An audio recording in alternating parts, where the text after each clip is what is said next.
చరిత్రలు ఎట్లుంటాయని ఇప్పుడే మీరందరూ కూడా చెప్పారు. చెప్పిన తర్వాత దిశ ఇప్పుడే ఒక ఫిగర్ తెప్పించాను. దిశ ఆ ఫిగర్ తెప్పిస్తే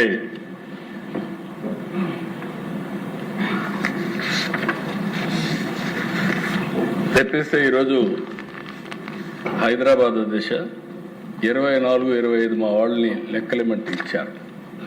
ఈ లెక్కలు చూసినప్పుడు Hyderabad state owns revenue receipts 1,40,771 కోట్లు. మొత్తం తెలంగాణ రాష్ట్రం. ఇందులో 70-75% హైదరాబాద్ నుంచి వస్తుందని, హైదరాబాద్ రీజన్ నుంచి.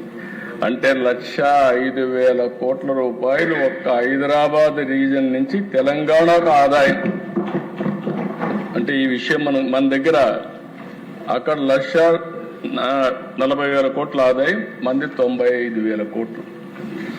ఎందుకంటే దశ ఈ విషయంలో కూడా మనం ఒకసారి చెప్పాల్సిన అవసరం ఉంది. ఏం జరిగింది కూడా ఒకసారి చూసుకోవాల్సిన అవసరం ఉంది.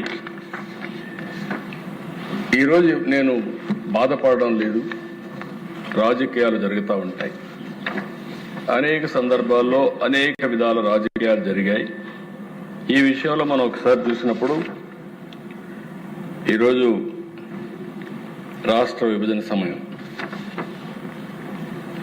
ఇక్కడి వరకు మీరు ఒక్కసారి చూస్తే దేశ మధ్యలో కూడా కొన్ని సంఘటనలు జరిగాయి. 69 తెలంగాణ ఉద్యమం వచ్చింది. 1972 జయాంధ్ర ఉద్యమం వచ్చింది. ఈ రెండు ఉద్యమాలు అయిన తర్వాత డెవలప్మెంట్ ఇవన్నీ మళ్ళా జరిగాయి. 2000లో మళ్ళా ప్రత్యేక తెలంగాణ ఉద్యమం, 2014 విభజన వచ్చింది. ఇప్పుడే చాలా మంది షేర్ చేశారు. ఆ రోజు నాదెళ్ల మనోహర్ గారు స్పీకర్ మీ స్థానంలో హైదరాబాద్ అసెంబ్లీలో ఉన్నారు. నేను ప్రతిపక్ష నాయకుడిని. ఏ విధంగా పోరాడాము? అందరం పోరాడింది కూడా మీరు ఒకసారి అదే దిశ. నేను ఆ రోజు ఈ రోజు ఒకటే చెప్పాను.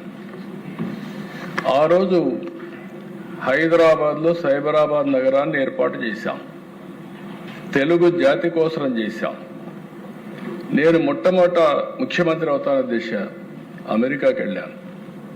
14 రోజులు తిరిగాను. ఎండ్ టు ఎండ్ తిరిగాను. ఆల్ కార్పొరేట్ జైంట్స్ని కలిశాను. కలిసి బ్రిక్ బై బ్రిక్ హైదరాబాద్లో సైబరాబాద్లో అభివృద్ధి చేశాం. దేనికోసం అంటే తెలుగు జాతికి పూర్వ వైభవం రావాలి, అన్ని విధాలా బాగుండాలి, వ్యవసాయమే కాదు పారిశ్రామికవేత్తలు కావాలి, ఐటీని అందిపుచ్చుకోవాలని చెప్పి ఉద్దేశంతో చేశాం. ఫలితాలు వచ్చాయి. ఈరోజు గర్వంగా చెప్పగలుగుతున్నా, ఆ రోజు వేసిన ఫౌండేషన్ వల్ల హైదరాబాద్ మోస్ట్ లివబుల్ సిటీగా తయారైంది. ఆ రోజు చేసిన పనుల వల్ల Telangana highest per capital income in the country. తర్వాత వచ్చిన ఏ స్టేట్ కాదు దిశ. ఆ రోజు విభజనప్పుడు నేను ఒకటే అడిగాను, సమన్యాయం చేయండి అని అడిగాను. రెండు ప్రాంతాలని గౌరవించమని అడిగాను.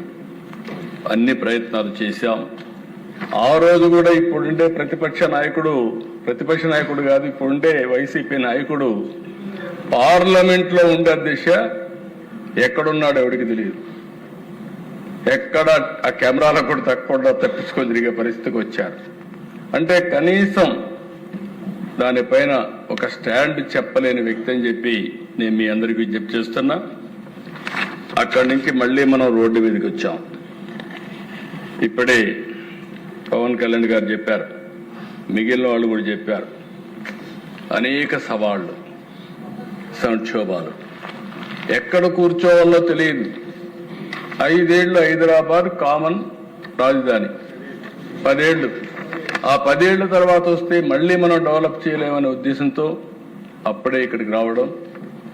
ఒక ఎస్సీ ఆఫీస్, అది ఆ ఎస్సీ ఆఫీసే నాకు క్యాంప్ ఆఫీస్, అదే ఇల్లు, ఒక బస్సు అక్కడి నుంచి ప్రారంభించాం.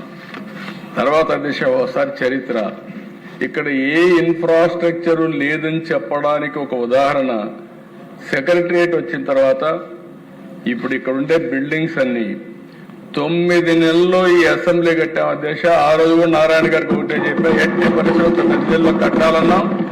9 నెలల్లో ఈ అసెంబ్లీ కట్టాం. 9 నెలల్లో ఈ సెక్రటరియట్ బిల్డింగ్స్ అన్ని కూడా పూర్తి చేశాం. అయితే నాకు ఎప్పుడు కూడా ఒక కోరిక ఉండేది, ఇంకా పెద్ద ఎత్తున చేయాలని. అందుకనే ఈరోజు సెంట్రల్ విస్తా తయారు చేసి ఐకానిక్ బిల్డింగ్స్ వచ్చి అవన్నీ తయారు చేసే లోపల ఇవి రావాలనే ఉద్దేశంతో కట్టాం.